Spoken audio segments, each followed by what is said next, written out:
বৃহস্পতিবার পবিত্র রাতে কেউ যদি এই দোয়াটি 100 বার পরে কোনো দিন পৃথিবীর কোনো মানুষের কাছে তার হাত পাততে হবে না, পৃথিবীর সব কিছু তার পায়ের নিচে আল্লাহ হাজির করে দিবেন।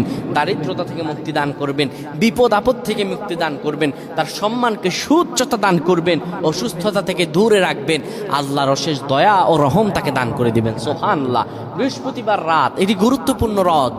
এই রাত সপ্তাহে একদিন আসে।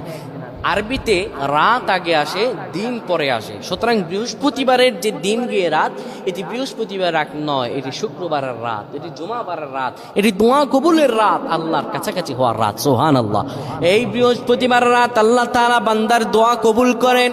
কেউ যদি বৃহস্পতিবার রাতে ঈশা নামাজের পরে পবিত্র হয়ে ইয়া হাইয়ু ইয়া হাইয়ু ইয়া হাইয়ু ইয়া রফিয়ু ইয়া রফিয়ু ইয়া রফিয়ু এই দোয়াগুলো পড়তে পারে 100 বার, আল্লাহ রাব্বুল আলামিন তার মর্যাদা